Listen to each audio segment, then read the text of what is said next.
We're about to study page 73 in Tractate Bava Metzia. I would like to share with you something very beautiful from a book called Mishpatei Torah.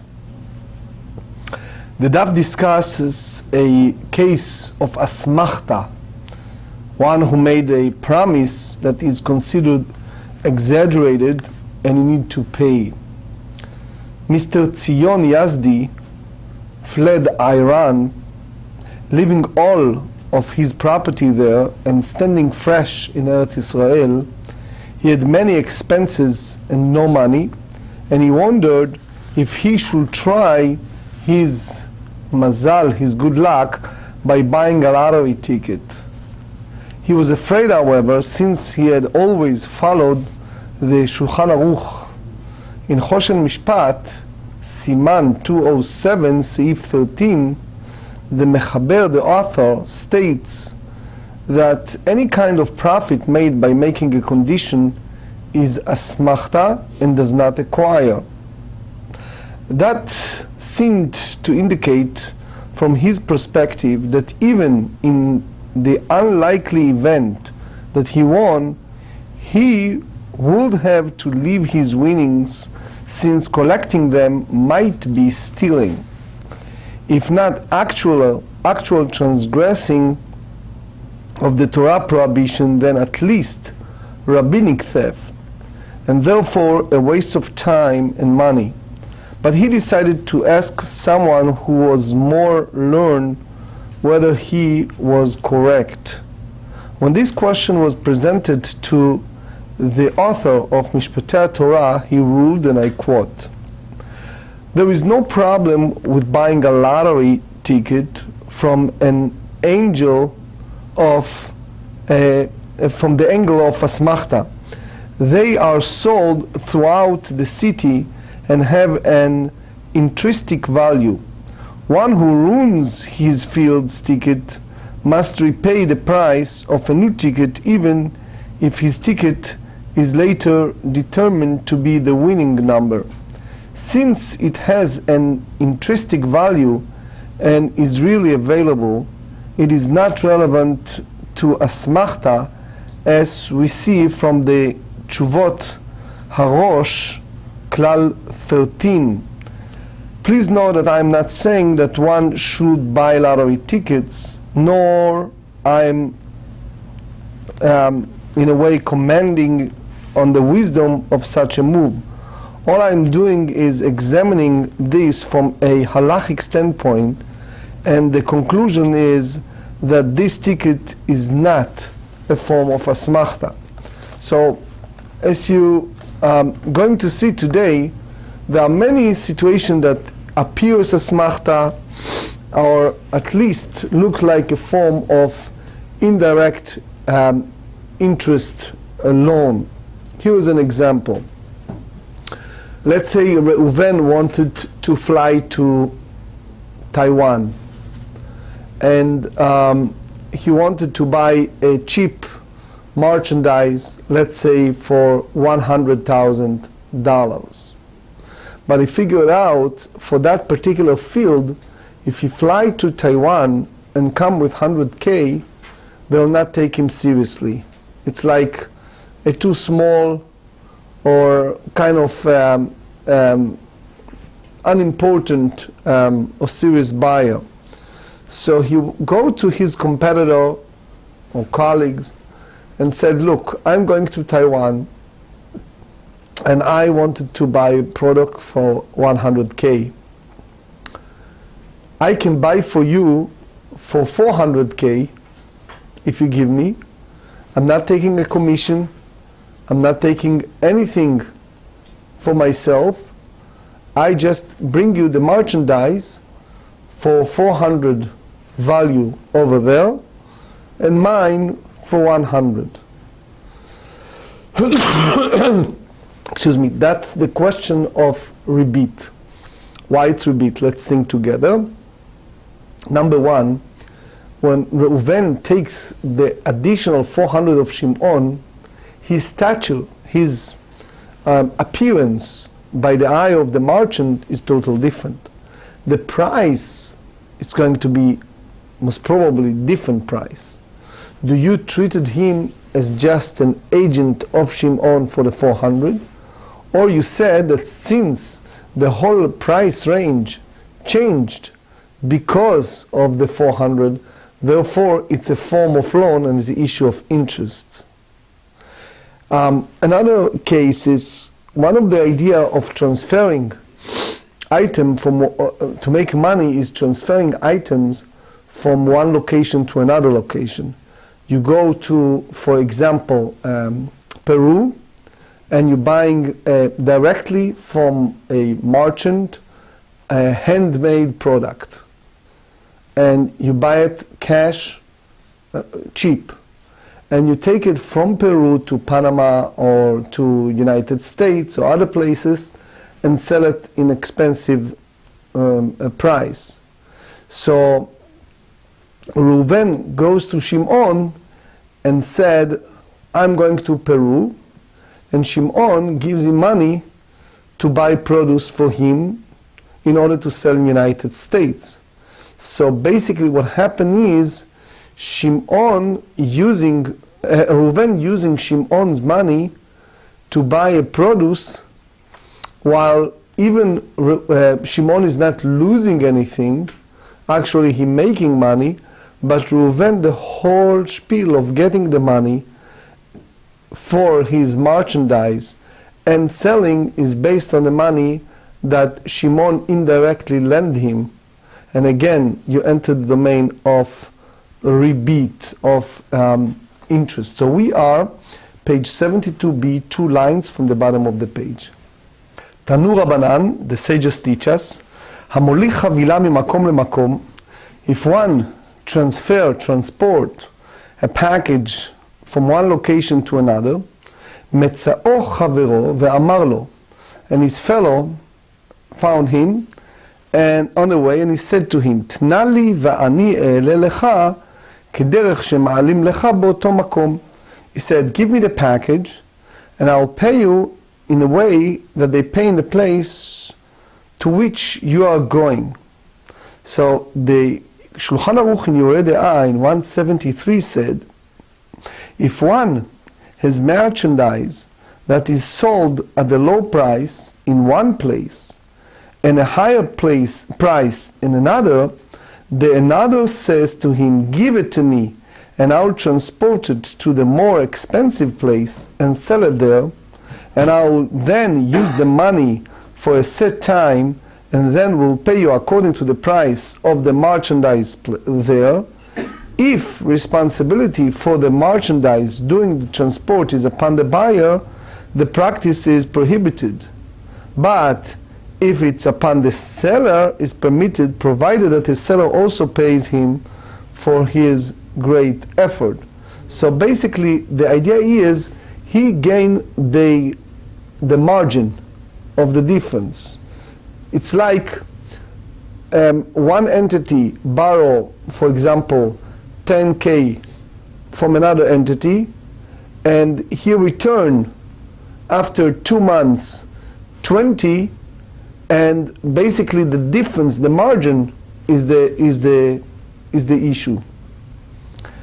73a, ברשות מוכר מותר, ברשות לוקח אסור. So as we explain, if the package remain in the possession of the seller, which is his responsibility, so therefore it's okay. But if it's a buyer, it's prohibited, because that's basically the interest. And Tosfot said that that's the chidush, ברשות לוקח אסור. Otherwise it's rebate, it's interest. Because eventually Tosfot said he pays more than its value. המוליך פירות ממקום למקום. Someone who transports produce from one location to another, מצאו חברו ואמר לו, תנם לי ואני אעלה לך פירות שיש לי באותו מקום. So basically his fellow found him and said, give it to me and I'll eat it here, and I'll pay you much expensive in a product I have over there. Meaning that fellow have a produce in more than one location, and the way he paying him is just basically in a way se'ah b'se'ah. He gives him the produce just in a different location. So the idea is chashash. It's a concern of a rabbinic violation of interest. אם יש לו פירות באותו מקום, מותר, ואם לאו, אסור. So the condition is as long as he has a produce in that place. Let me share with you the Rambam. הלכות מלווה ולווה, chapter 9. One who's transporting produce from a place with inexpensive prices to a place with expensive prices, and another said to him, give this produce to me now, and I'll repay you with the produce of the same type at a specific time in the future. If he currently possesses such produce, it is permitted, and if not, it's not. It's prohibited. המוליך פירות ממקום למקום, one who transport produce, as we said. So now, והחמרים, הוא מצא חברו ואמר לו, תנם לי ואני אליך פירות בשל לי באותו מקום, יש לו פירות באותו מקום, מותר ולאו אסור. אוקיי. והחמרים מעלים במקום היוקר כי במקום הזול ואינם חוששים. So here we talk about in those days the donkey drivers. So there it's in different stores. So they set price in the place with expensive prices, according to another place with inexpensive places. My tama, the reason? Rav Papa amar nichalu demegalu tar'a. The Rav Papa said that it's good, it's a satisfactory to them to sell merchandise at a discount rate, because by doing so the gates to the new market are open for them, and in this way they begin to do business in this area and gain new customers. Rav Achabred Ravika amar nichalo de mozlei gabayhu. Since that it's because the prices are reduced for them, so in the places where the market they make their purchases, since the sellers there hear that the donkey drivers will need to resell the merchandise at a lower price, the seller give a discount to the donkey drivers. So according to either opinion, the donkey drivers provide the additional produce to the customer not as interest on the loan, but as a discount to promote their businesses. My benayu, what's the real difference between the two? So before we continue, just one important point we should remember, especially for those who are new, that we have two concepts of interest. We said it many times. We have the biblical prohibition, which called ribit ktsutsa, that's something that it's vadai, it's clear that it's a form of interest. There is something that we are not 100% sure. We are in a predicament, and then usually it's an issue of rabbinic prohibition of some form of indirect interest. Ika benayu tagara haddata. So the difference between them is concerned a merchant who is new in the area. So the one who holds that the reason he may sell the produce in order to open the market for him, it applies especially to a merchant in that type of situation.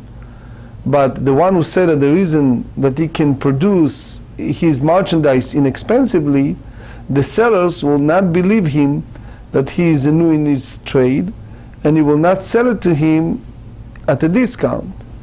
So that's basically the key difference, because Reuven come to Shimon and he said, give me this 400K.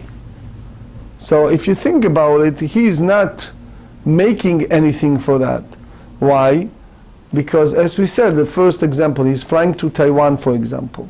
So if I come, I'm Reuven, I'm coming to the market, the sellers that sell me in a very good price, they'll not take me seriously for 100K. It's not considering something that let's say if they go by the container, if you have the regular shipping with all the expenses, so it's a 60 feet container, or at least 30 feet, and 100K in this produce is half a container.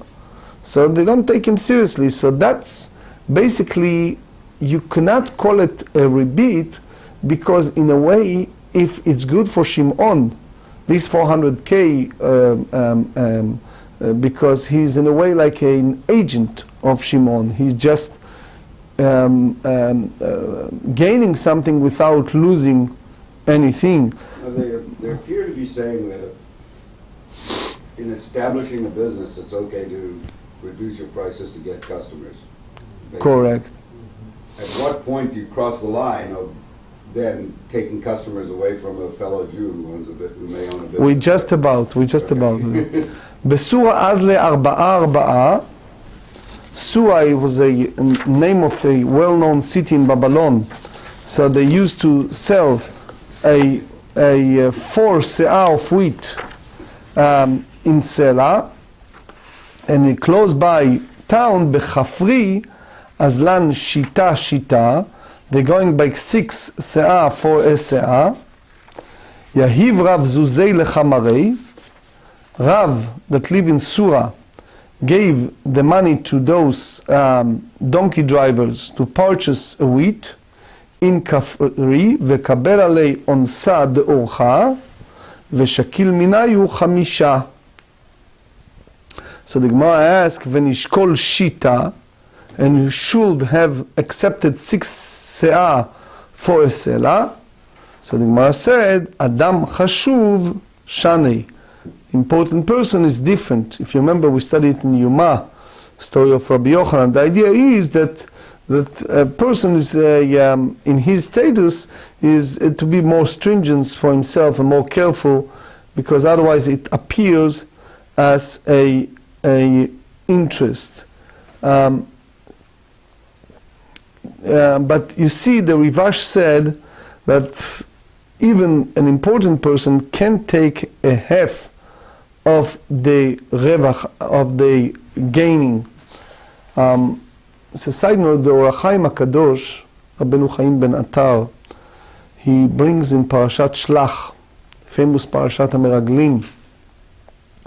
So they sent a spy to spy out the Eretz Israel. We all know the story that the Torah said that there are people who are ksherim b'ota sha'a. There are Rashei Bnei Israel Hema. They are the head of the Jewish people, those 12 presidents, 12 leaders of 12 tribes. So the question is, Harav Chaim asked many others, if there are Nesi'im and ksherim, how come they turn to be such a wicked people, the way that they brought the bad report about Eretz Israel? So he explained that it wasn't them as individual, they are the emissary, they are agent of Klal Israel. And we have the concept of shlucho shel adam kmoto, the agent of a person is considering as himself. And that's basically what Klal Israel wanted, and that's the koach, that's the power that the Maraglim have at that time. So the Sar Shalom, the great Belzer Rebbe, explains that that's what Hashem said to him, Shlach leda'atcha, send them, shlach lecha anashim. I am not commanding you to do it, you do it as your initiation. Because Moshe Rabbeinu Alav Shalom wanted that the Meraglim will be his shlichim, his agent. That's kmoto. So they said good about Eretz Israel. But Hashem said to him, leda'atcha, that's not what I commanded you. Only what Klal Israel wanted. And if they make a mistake, also the spy make a mistake, and that's really what happened at the end of that story. And the Magid Miduvna used to say, when we go to those important days of awe, we said, Avinu Malkeinu, our Father, our King, Hachzireinu b'tshuva shlema lefanecha, brought us back to you, Refuah shlema lecholei amecha, sent a healing to the sick people, קרא רוע גזר דיננו, tear the evil decree upon us. So he said, and then at the very end of the Avinu Malkeinu, we said, Chonenu va'anenu ki en banu ma'asim. Our Father, our King, have mercy upon us because we have not good deed. So he said, Mashal, it's like an allegory. Imagine that a merchant go to a very big warehouse and he buy a large sum of quantity in many different things. And employees for many hours packing for him all different merchandise and setting ready to move out. And then he's about to pay, and he said, the owner, can I pay for 6 months from now? So the owner looked at him and said, now you're talking about payment like that? You know, you should tell me in advance, and I'll think twice if I want to sell it to you. Now all of a sudden my employees work for so many hours to pack all this, and now you ask me for a postponed payment? So eventually the owner has no choice, and he said, all right, since it's already all packed, so I'll take the 6-month check and take the merchandise. So he said, the same here, we go before Hashem, we said, Kra roa gzar dineinu, shlach refuah shleima, all this beseeching God, and we make the order, and then we said, ein banu ma'asim, chanenu va'anenu, we not really carry a much in our good deeds, so do and great compassion and mercy upon us, and ten lanu bechesed uberachamim, give it to us, not because we really deserve it. Be'amine Rabbi Asim Rabbi Yochanan, ma'u la'asot begruta'ot ken. So here is kind of a little question, because here we talk about metal scraps. So it's different values, and again it's a question of an interest, because do you say that only in the wheat you can do it because it's more, you can find it more often? אמר לי, ביקש רבי ישמעאל ורבי יוסי לעשות כן בכלי פשתן ולא הניחו לו. He wanted to do it with a linen garment, and Rabbi Yehuda Nasi did not allow him to do it. And he said, ביקש, איקא דאמרי, ביקש רבי לעשות בגרוטאות כן ולא הניחו רבי ישמעאל ברבי יוסי. So again, the Chochmat Adam said, you can do it only in something that it's a permanent, it's constant, but not in this type of merchandise. Another case of paying in advance in order to get the produce cheaper later on. Pardeisa, an orchard. So they said, Rav Asar u'Shmuel Sharei. So Rav Asar u'Shmuel Sharei. Rav Asar כיוון דלקמי שוויית פי מתחזה כאגר נטר לי, ושמואל אמר כיוון דעה ובית תיוהה לא מחזה כאגר נטר לי. So the Shulchan Aruch Yoreh De'ah in 173 said, it is prohibited for one to purchase the fruit of an orchard before it is ready, and he would certainly be paying a much lower price than he will pay for the fruit where it fully reaped, and therefore the seller is actually paying interest for receiving the money at the earlier day, and this is not the ordinary way to purchase the fruit of an orchard. That's the Rema citing the Magid Mishneh. It is permitted to purchase a calf at a reduced rate and to leave it with the seller until it matures, with the stipulation that it will be in the possession of the buyer even if it dies or become gaunt, as death and sickness are common, and it is as close as to loses to its profit. So again, the idea is, if you take a chance, you don't have the issue of agar natar. So it's not michze keribit. אמר רב שימי בר חייא, ומודה רב בתורי, דנפיש פסדאי הוא. So when it's come to oxen, Rav agree that the losses it's likely to be great, since it's common for one to incur a discernible lose when raising oxen, as some may die. So this arrangement is regarded as a regular investment. Nimukei Yosef asked a question about the lot, and he tried to explain that the lot is different because it's katan, mukhan lachila, it's not ribit. Anyway, אמר לו שמואל, להן הוא דשבשי shivsha.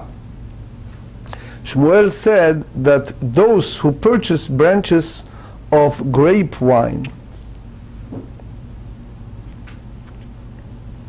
so, and pay it in advance for the vine shoots that will be harvested later. So you have here a small risk. Hafochu be'ar'a. So the Ritva said that that's basically נחשב חלק מהקרקע, it's considering part of the land. כי הכי דקנה לכו גופה דערעה. So you have basically part in a way of the land. ולא הביא לכו כהלוואה ואסור. Otherwise it's considering se'ah be'se'ah. So it's prohibited to accept the branches. The Rambam in Ilchot Milveh Veloveh chapter 8 said, it is prohibited for someone to pay the owners of the vineyard in advance in order to obtain a low price for dry branches that will be pruned from the vine at the end of the year, as it is similar to interests, unless the buyer works the earth while the branches are still attached, so that it is as if he purchased the tree for its branches. אמר לו שמואל להנהו דשבשי shivsha. So he said to those who purchase the afochu be'arak, so that's the idea. The Asur Tosfot and Rabbeinu Hananel disputed Rashi. So it's not according to Rabbeinu Hananel, it's the meaning is for the etzim, for the pieces of wood that he received cheaply, and it's not so much hefsed, not so much loose. So therefore Shmuel sover that the issue of ribit, and that's the reason why he prohibited. אמר לו רבא להנהו דמיתנרי בגי, so those who guard field. פוקו הפוכו בבית דרי, כי היכד לא תשלם שכירות ידחו עד ההיא שעתה.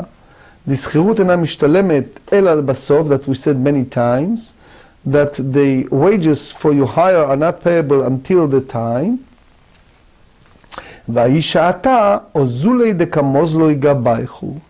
And that very moment, it's basically, it's then the owner make it a reduction for the guards by giving them the crops at the reduced rate, and it's not payment of interest for delaying the wages that they should have been paid earlier. So consequently, such an arrangement is permitted. אמרו לרבנן לרבא, כאכיל מר ריבית, דכולי עלמא שקלי ארבעה ומסלקל אריסה בניסן, מר נתן לו הדייר ושקיל שיטה.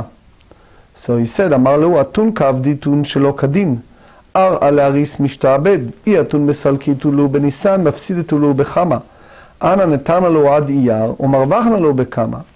So here, the Rambam in Ilchot Malveh Veloveh, chapter 8 said, if a sharecroppers are customarily removed from the land in Nisan in exchange for a certain payment to the owner, and the landowner allows his sharecroppers to stay in the field until Iyar in exchange for a large payment, it's permitted because they can reap more grain during the additional time, and therefore it's not interest.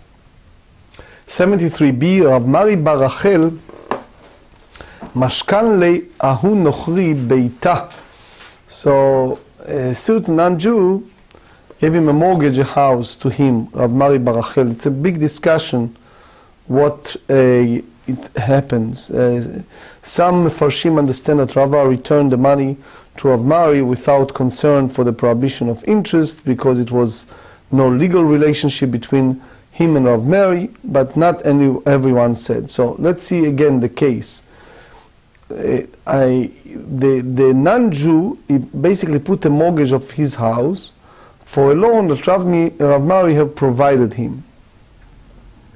So basically again you have here a non-Jewish person that gave collateral, his house, in exchange for money that Rav Mari bar Rachel gave him.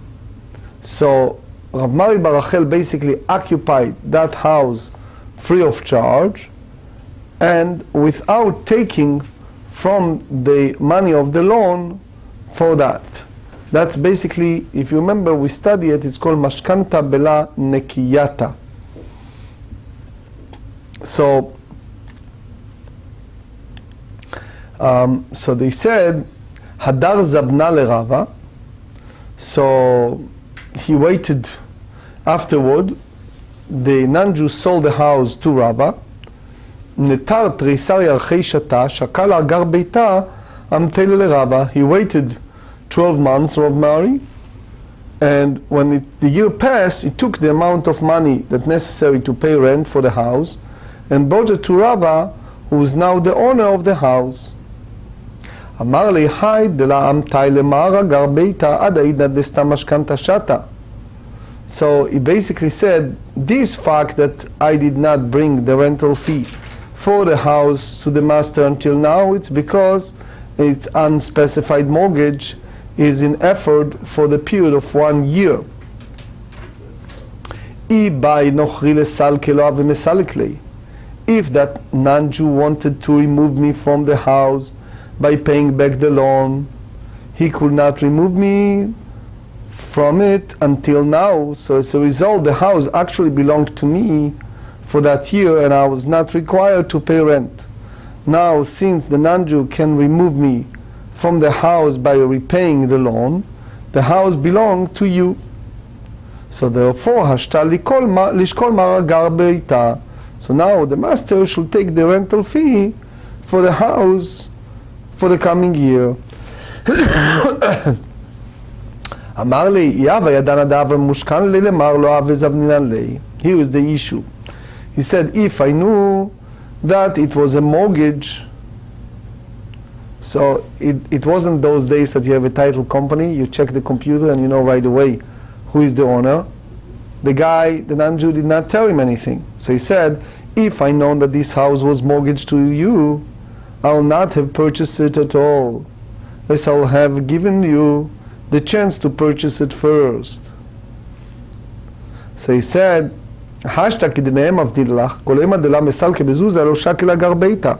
now I'll act according to the law of them, because I assume the right previously held by them. So according to their law, as long as the borrower does not remove the lender by paying back the money, he also does not take a rental fee for the house.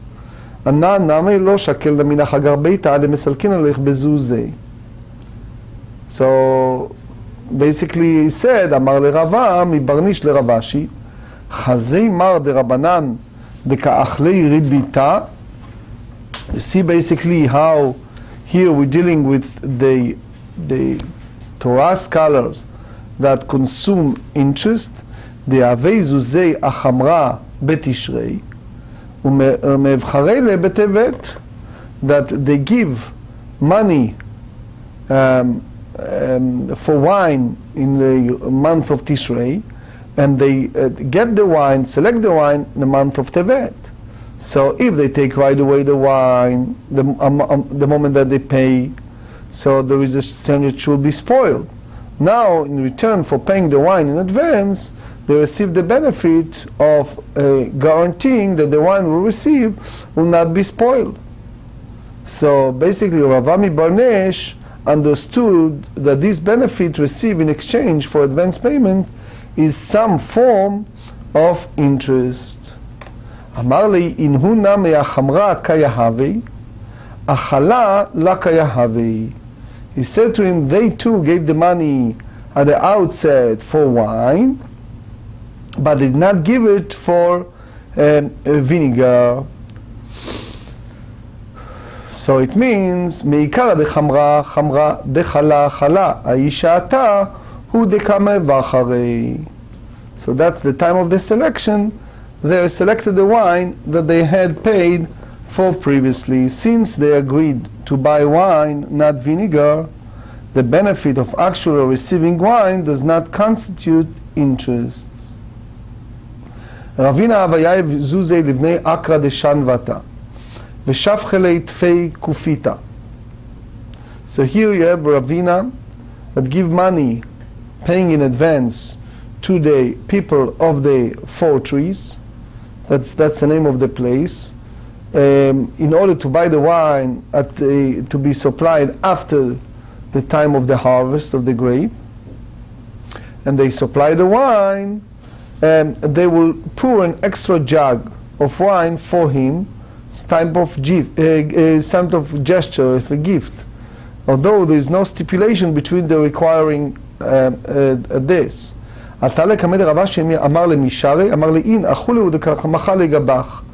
That they basically in advance kind of forgot, they can let go that in advance. So the moment the mechila, it's kind of matana, it's kind of gift, because you didn't have this type of agreement. The Ritva, and you see it also in the student of the Rashba. So the issue with matana, with the regular gift, but if it's a derech mekach, if it's the manner of buying and selling, you see it in the Ramban, also in the Ramay in Harav Yaakov Isaac, that it's permitted. Amar lei, ha'ar alav diduhu, but the land is not there. The people of the fortress of Shavata were clan belonging to others who abandoned their fields because they could not pay the real estate taxes. אמר להראה לתסקה משעבדה, ומלכה אמר מדייב תסקה לכל הרע. The land is lien by the king as payment for the taxes, and therefore the king said, whoever pays the tax may consume the produce of the land. So as a result, the ones who pay the taxes have ownership of the wine by dint of the law of the kingdom. So in a way it's similar. If you remember, one of you asked me, when you're buying a real estate, so sometimes you see things there. You're buying, for example, as a banknote, or you're buying in all kind of auctions, and all of a sudden, after the sale is over, you find on the backyard a beautiful boat, right? So it's the same idea, right? When you buy it as a package, and you buy it in different intent, and it can turn that boat was better deal than a whole property, right? But the moment you get it, you get all the benefits that you gain indirectly from that. Obviously, if you want to read more, you're welcome to read the Meiri. Anyway, אמר לרב פאפא לרבא, חזה מר הני רבנן דיהווה זוזה הקרגה דאינשי.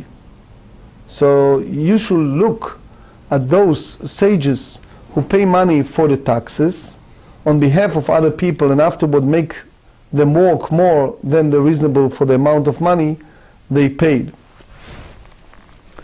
ומשעבדו ותפי, אמר לו אשתא יהיו שכיבה לו לאחרי מילתא, אחא אמר רב ששת מור, כאן הוא דנת בתפסא דעלמא מנח, ומלכה אמר מאן דלא יהיב קרבה להשתעבד, מאן דייהיב קרגה. So basically the same claim, that one who does not pay the head taxes shall serve the one who does pay the head taxes. So consequently, by dint of the law, the kingdom, they can have the work as much as they want. Rav Seoram Achua דרבה, הווה תקיף אינשי דלא מעלו. So people forcefully seize ומעליו בגורהרחה דרבה. They carry Rabba's sitting chair. אמר לרבה שפיר כעבד, תנינה, ראית שאינו קונה כשורה מנהלת שרתי להשתעבד בו. If you see that he's not behaved properly, so you permitted to have him walk as a servant, תלמוד לומר, עולם בהם תעבודו ובאחיכם. So he said, יכול אפילו נוהג כשורה. So they said, תלמוד לומר, ובאחיכם בני ישראל איש באחיו. אמר רב חמא היימן דאיב זוזה לחברי למזבן לחמרה. If someone give his fellow to be his agent to buy, for example, his donkey, ufsha velo zvinle, and negligent did not purchase it for him, the agent must pay the one who gave him the money. According to the rate of wine that purchased in the city of Zol Shefat, which is where the main wine market was located, and he must purchase the wine according to the price in that market, even if it's more expensive than the amount was giving initially. אמר המאמר, אמרית לשמטה כמי דרב זביד מן ההר דעה, אמר כיקה, אמר רב חמא נמילה ביין סתם, אבל ביין זה מי יאמר דמזמנה לניאלי, רבה שאמר אפילו סתם נעמלו, מה הייתה מה אסמכתה היא, ואסמכתה לא קניה. does not affect acquisition, and it's because it's considering insincere. ולרבה שאמה ישנה מעד אתנן, אם עוביר ולא עבר השלם במי טבע. So if he said, what we learned in Mishnah, page 104, if I let the field lie fallow and not cultivated, I will pay the best quality produce. In that case, the sharecropper agreed to pay the amount he caused the owner to lose due to his lack of activity, and it was not rule and asmachta. So the Gemara answer, Hatam beyado. There the matter is in his power, as he can decide whether or not to walk in the field. Page 74, Hacha, by contrast, here, Lav beyado. The matter is not in his power to determine whether or not to buy the wine. Perhaps the owner will not sell the wine to him. So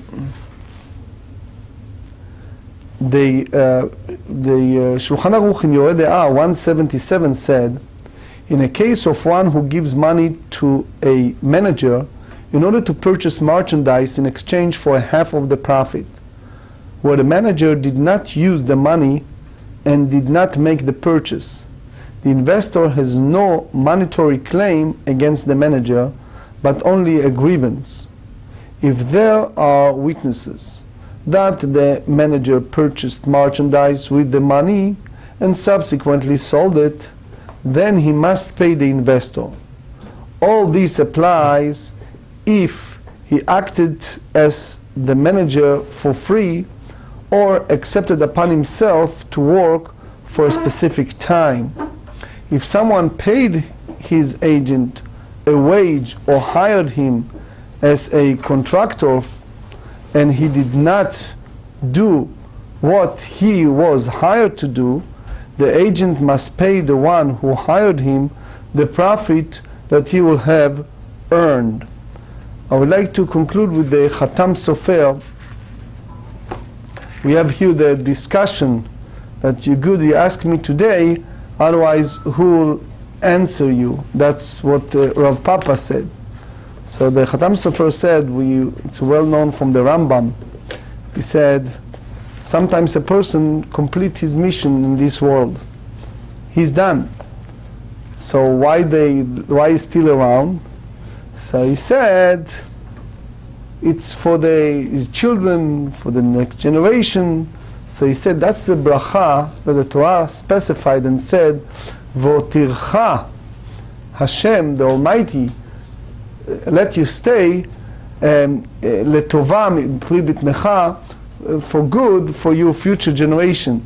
Because sometimes in order to teach children, students, etc., a person stay here. It's sometimes he complete his mission in his world, but because it's a need for a new generation, that's what give him the length of life. That's the Khatam Sofer.